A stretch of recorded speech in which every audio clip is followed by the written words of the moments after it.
Hello boot lovers, it's the Nitty Professor, and I am here to give you a break-in review on my Astorflex Bitflex rubber Chelseas. This apparently is the model 5 zeros and then 1. The color is dark chestnut. I bought these in Copenhagen back in August, and I did sort of a unboxing review at that point. Now, since then, I haven't had a lot of time to break these in, partly because of the winter, partly because I don't wear Chelseas a whole lot. I kind of prefer the lace-up opportunity to adjust the ankle circumference as necessary. However, when I presented at a conference in Toronto this past week, I wanted to go with an Airbnb, and after I paid for the, basically made the reservation, confirmed everything, I finally read the house rules. And one of the rules was that the minute you get inside, you're supposed to take your shoes off. And that's not my favorite thing to do, because having had my hips replaced way back in the day, it's still a bit of a chore. Usually I put on my boots whenever I put them on, whenever I'm ready to go outside, and I just leave them on for the rest of the day. So I thought, well, this is a great occasion to bring these Chelseas because I can slip them on and off. And I walked a total of 32 miles. So I think we can safely say that constitutes a significant breaking in period. So I would like to report in a nutshell that the break-in was pretty successful and the boots held up very well.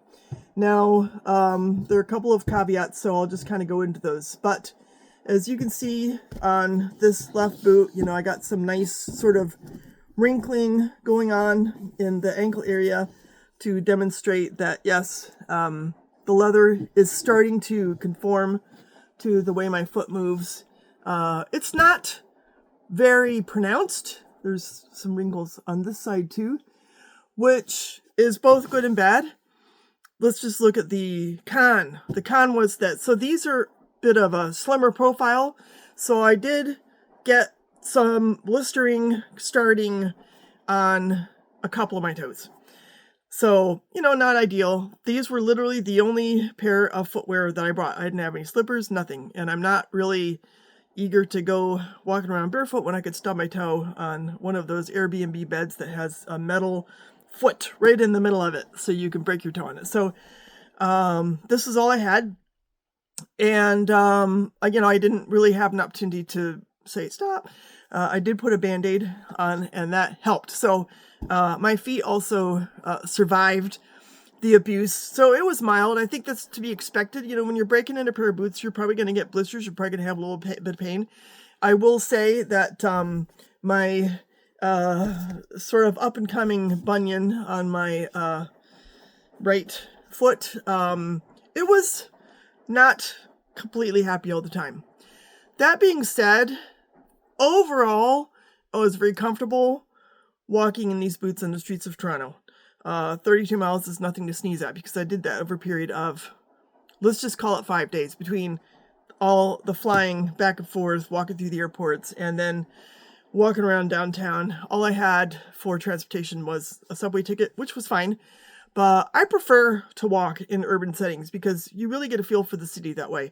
You can just see so many things. You can stop, you can look, you can learn. So, this leather is very, very comfortable. Hopefully my camera will focus a little bit of light in there.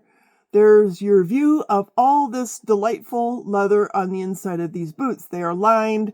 The insole is leather. Really, the only thing that's not leather is probably the stitching, and obviously the elastic that makes this a Chelsea boot. High level of comfort. I've got a good welt going on. You can see that the edge dressing took a bit of a beating. Again, that's pretty standard. There's, clearly a good midsole going on here, and also leather. And the sole is comfortable. This is a micro stud sole The cushioniness was plenty. I didn't have any problems with, the bottoms of my feet feeling uncomfortable because of, lacking orthotics or something like that, which I don't use. The one thing I would say is, so this is your Astorflex sole.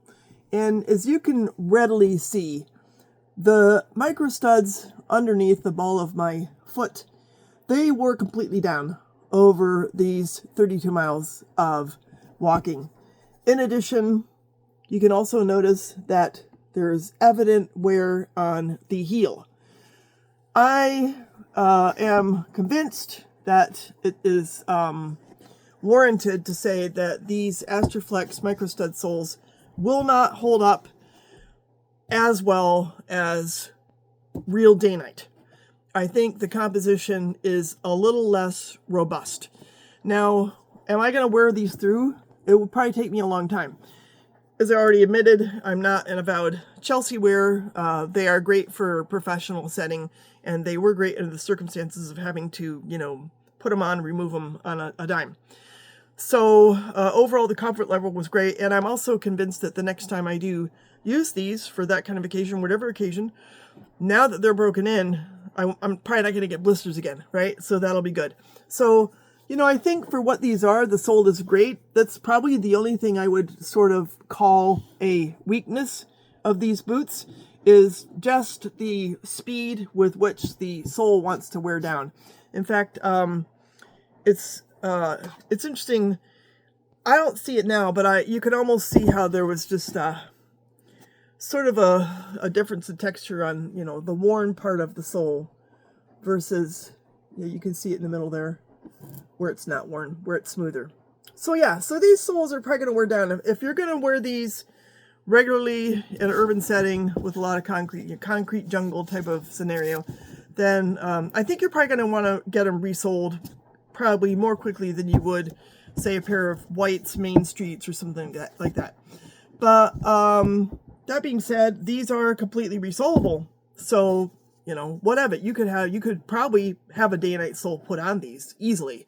I think that might be the logical next step if I decide I do want to resole these. So overall, I give these Astorflex Chelseas an excellent review.